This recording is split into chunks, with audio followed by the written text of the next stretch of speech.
Assalamualaikum warahmatullahi wabarakatuh. Nama saya Hera Sukma Kartika dengan NIM 221410004 dari Prodi Ekonomi Syariah, kelas A semester 5. Kali ini saya akan menjawab soal-soal ujian tengah semester yang diberikan oleh Bapak Aan Ansori, Eskom MM, pada mata kuliah Digital Marketing Syariah.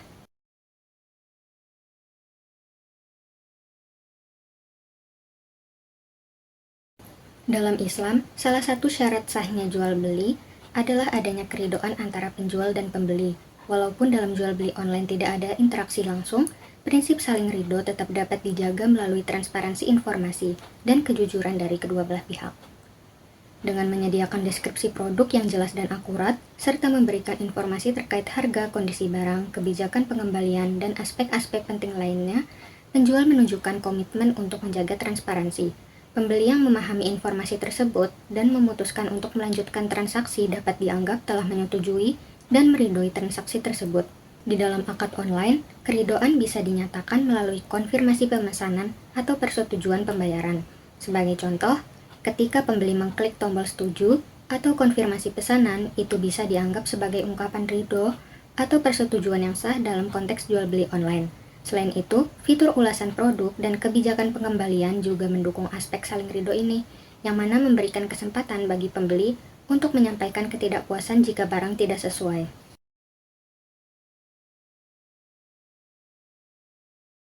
Dalam perspektif Islam, menerima endorse atau mempromosikan produk tanpa benar-benar menggunakannya atau mengetahui kualitasnya dapat mengarah pada ketidakjujuran yang bertentangan dengan prinsip kejujuran dalam perdagangan. Rasulullah Shallallahu Alaihi Wasallam sangat menekankan pentingnya jujur dalam berdagang dan menghindari perbuatan yang dapat menyesatkan pembeli.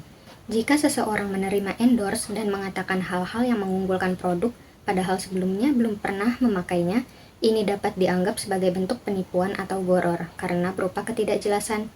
Untuk menjaga integritas, ada baiknya jika seseorang memastikan bahwa produk tersebut benar-benar sesuai dengan klaim yang disampaikan atau menjelaskan bahwa pernyataan tersebut adalah berdasarkan informasi dari produsen bukan pengalaman pribadi. Dengan cara ini, etika dalam promosi tetap terjaga dan tidak menimbulkan potensi manipulasi atau menipu calon konsumen.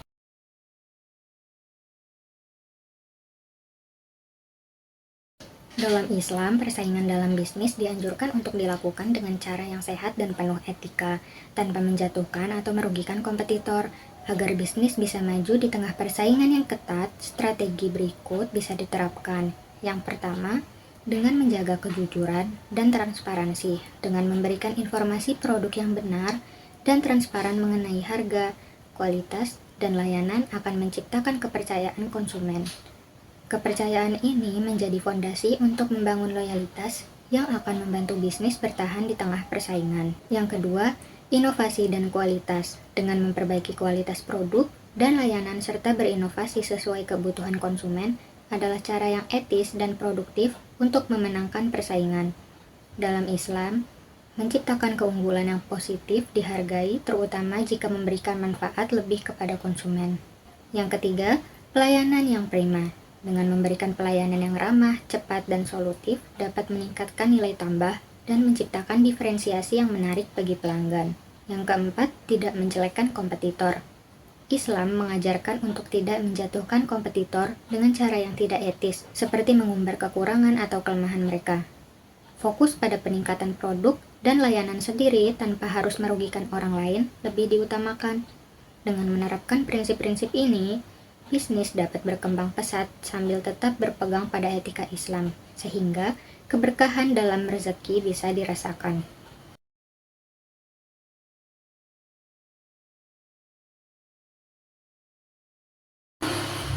Dengan semakin dipercayanya teknologi AI dalam pemasaran, ada beberapa kemungkinan dan tantangan yang bisa muncul. Yang pertama adalah kesalahan data atau algoritma, atau disebut juga error, di mana AI masih rentan terhadap kesalahan data atau kegagalan algoritma yang bisa mengarah pada keputusan pemasaran yang salah, seperti iklan yang salah sasaran atau prediksi yang keliru. Misalnya, algoritma bisa gagal memahami konteks budaya atau preferensi individu, yang dapat berpotensi merugikan perusahaan. Yang kedua, kehilangan sentuhan manusia, yaitu di mana dengan mengandalkan AI sepenuhnya, bisa mengurangi interaksi personal yang menjadi nilai tambah dalam pemasaran. Tanpa sentuhan manusia, hubungan emosional dengan pelanggan mungkin menurun, yang dapat berdampak pada loyalitas jangka panjang. Selanjutnya, etika dan privacy, di mana AI dalam pemasaran sering menggunakan data pelanggan dalam jumlah besar, yang bisa menimbulkan isu privasi dan penyalahgunaan data. Jika tidak dikendalikan, hal ini bisa merusak reputasi perusahaan dan menimbulkan masalah hukum. Untuk dapat mengontrol beberapa dampak negatif tadi, ada beberapa langkah yang dapat diambil. Yang pertama, ada human in the loop, yaitu selalu melibatkan manusia dalam pengambilan keputusan akhir, khususnya pada aspek pemasaran yang sensitif atau berisiko tinggi. Dengan begitu, kesalahan AI dapat dideteksi sebelum mencapai konsumen. Yang kedua, pemantauan berkala, dengan melakukan audit dan evaluasi rutin pada algoritma AI untuk mengidentifikasi potensi bias atau kesalahan. Koreksi dan penyesuaian ini penting untuk menjaga agar AI tetap berfungsi sesuai tujuan yang diharapkan. Yang ketiga, pengamanan data dan kepatuhan privasi, dengan pastikan bahwa penggunaan data pelanggan mengikuti prinsip-prinsip etika dan hukum yang berlaku, serta transparan kepada konsumen. Pendekatan ini bisa membantu bisnis tetap memanfaatkan teknologi AI tanpa mengabaikan faktor risiko yang ada, menjaga keseimbangan antara efisiensi teknologi dan sentuhan manusia dalam pemasaran.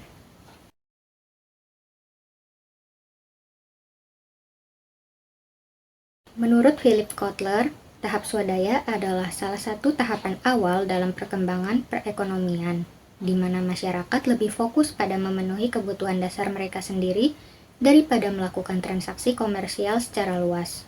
Pada tahap ini, perkembangan media massa masih minim pengaruhnya, tetapi seiring berjalannya waktu, media massa menjadi alat penting untuk memperkenalkan produk, memperluas jangkauan, dan meningkatkan kesadaran konsumen terhadap suatu brand. Di tahap awal tersebut, strategi pemasaran biasanya berfokus pada kebutuhan lokal dan pendekatan personal karena masyarakat umumnya memproduksi dan mengonsumsi barang sendiri. Namun, ketika media massa berkembang, perusahaan mulai memahami potensi media untuk menjangkau konsumen yang lebih luas.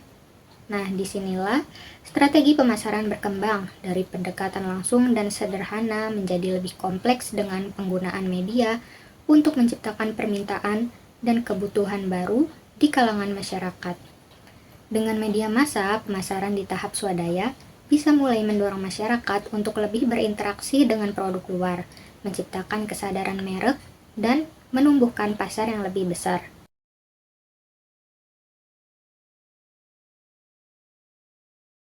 Pada masa marketing 1.0 seperti yang dicontohkan dengan produksi massal mobil Holden, pendekatan pemasaran difokuskan pada produk, di mana produsen mobil Holden menciptakan produk dalam jumlah besar dan menawarkan kepada pasar tanpa banyak mempertimbangkan preferensi individu konsumen. Sebab, fokus utama perusahaan adalah menghasilkan produk secara efisien dalam jumlah besar, dengan asumsi bahwa semua konsumen menginginkan produk yang sama. Pada era itu, produk massal seperti mobil Holden cukup laku di pasaran, karena variasi pilihan konsumen masih terbatas dan persaingan masih rendah, sedangkan kebutuhan dasar adalah faktor utama pembelian. Produksi massal dianggap efisien, dan marketing 1.0 berhasil karena fokus pada produk dan fungsionalitas sejalan dengan permintaan masyarakat saat itu. Di masa sekarang, pendekatan marketing 1.0 masih digunakan oleh beberapa industri, terutama di sektor yang menjual produk dasar atau komoditas, di mana diferensiasi produk relatif rendah dan harga lebih penting daripada personalisasi. Contohnya, bisa dilihat pada industri manufaktur atau produk-produk kebutuhan sehari-hari seperti deterjen atau makanan pokok dan cepat saji, di mana produsen cenderung fokus pada volume produksi. Namun, di era sekarang, penerapan sistem pemasaran ala marketing 1.0 ini sudah jarang dan dianggap kurang efektif, terutama dalam pasar yang kompetitif dan sangat terfragmentasi. Tingkat keefektifan marketing 1.0 di era digital ini sudah menurun dibandingkan dengan pemasaran yang lebih modern seperti marketing 2.0 dan 3.0 yang lebih berfokus pada kebutuhan pelanggan dan nilai-nilai emosional. Dalam konteks saat ini, konsumen lebih menuntut personalisasi, pengalaman pelanggan yang baik, nilai tambah, serta relevansi sosial dari produk yang mereka beli. Jadi, meskipun marketing 1.0 mungkin masih bekerja di beberapa pasar yang tidak menuntut personalisasi tinggi, pendekatan ini tidak seefektif strategi pemasaran yang lebih modern yang mempertimbangkan kebutuhan spesifik dan preferensi konsumen. Oleh karena itu, pendekatan marketing 1.0 ini seringkali perlu dilengkapi dengan elemen marketing 2.0 dan 3.0 agar bisa tetap relevan di pasar.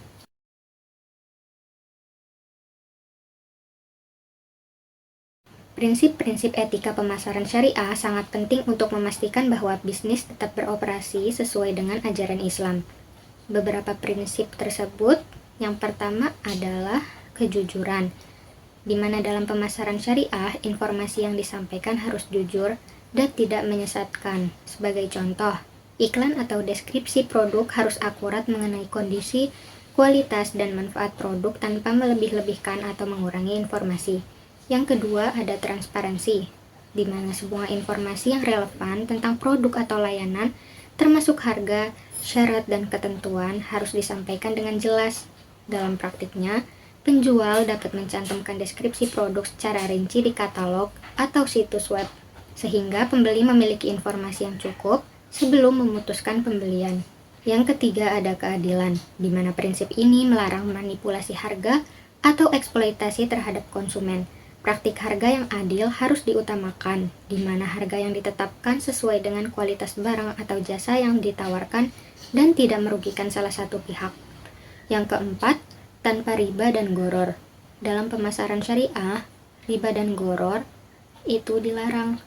Oleh karena itu, dalam praktiknya, bisnis harus memastikan bahwa tidak ada ketidakjelasan mengenai produk atau harga dan menghindari sistem bunga yang dapat merugikan konsumen. Yang kelima, menghindari iklan yang tidak etis, di mana iklan dalam pemasaran syariah harus mematuhi batasan moral Islam, seperti tidak menggunakan unsur yang tidak pantas atau menggoda, serta tidak merendahkan produk atau jasa dari kompetitor. Dalam praktiknya, prinsip-prinsip ini diterapkan dengan menyusun iklan yang jujur, menetapkan harga wajar, memastikan transparansi pada detail produk, dan menghindari promosi yang bersifat manipulatif. Penerapan etika ini tidak hanya menjaga kepercayaan konsumen, tetapi juga memastikan keberkahan dalam bisnis karena setiap transaksi dilakukan dengan prinsip keadilan dan kejujuran sesuai dengan ajaran Islam. Dalam Islam, mengelola modal dan keuntungan tidak hanya bertujuan memperoleh laba, tetapi juga harus mengikuti prinsip-prinsip syariah agar usaha tetap berkah dan sesuai ajaran agama.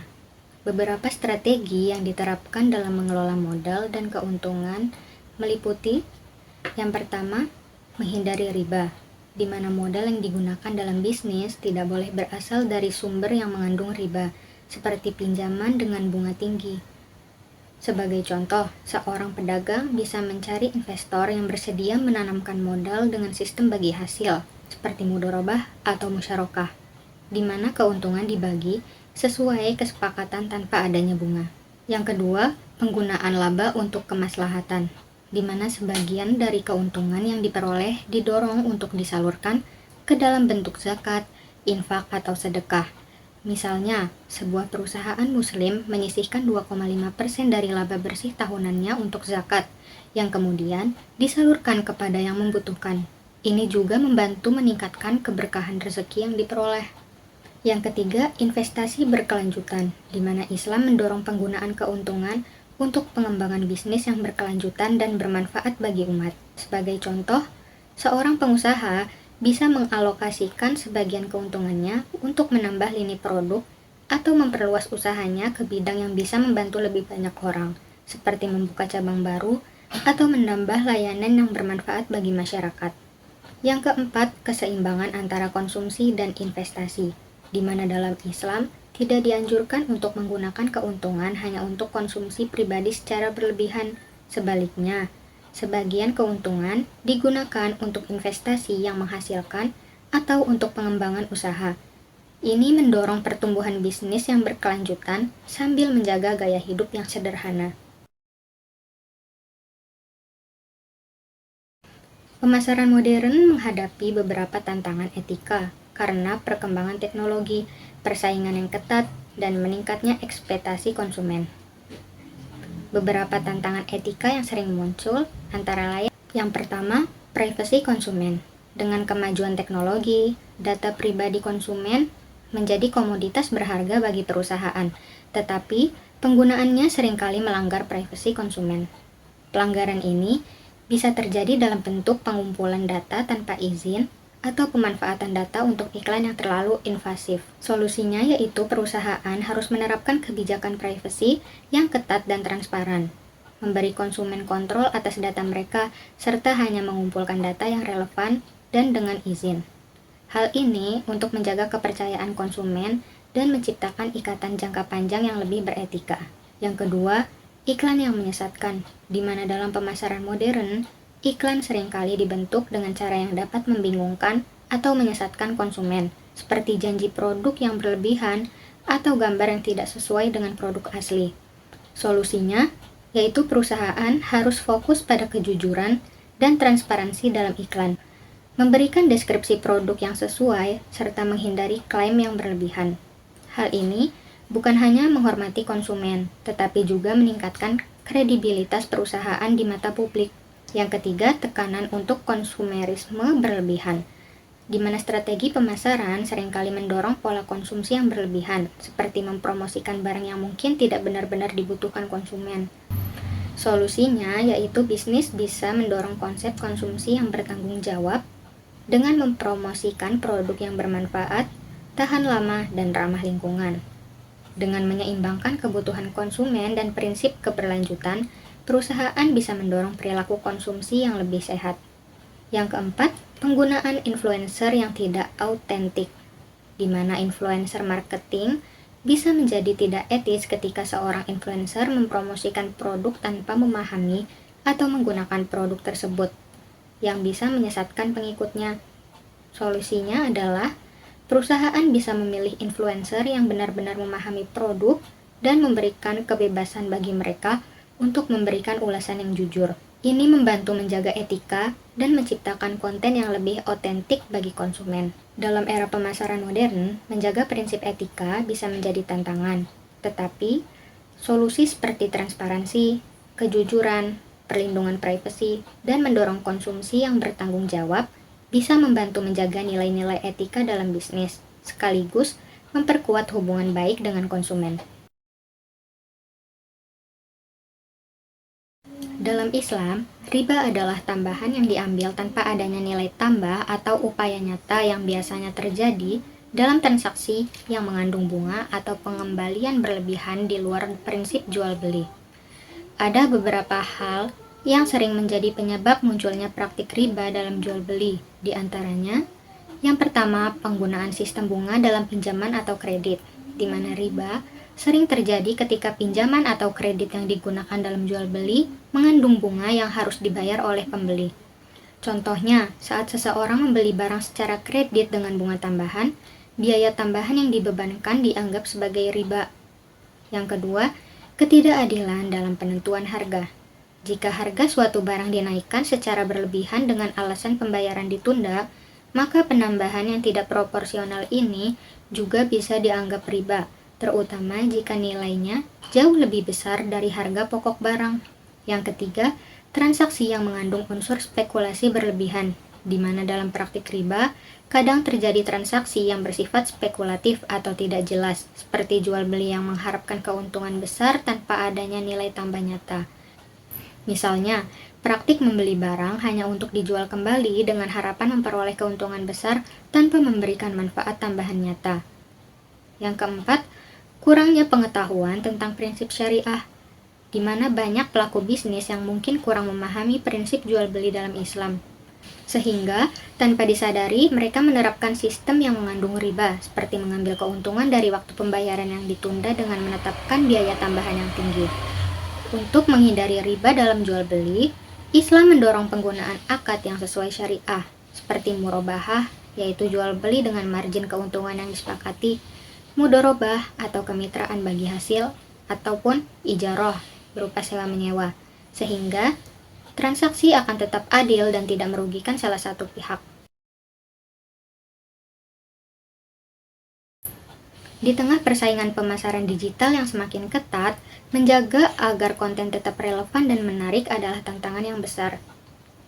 Beberapa strategi yang bisa diterapkan yaitu: yang pertama, memahami target audiens dengan baik. Memahami audiens adalah langkah pertama agar konten tetap relevan.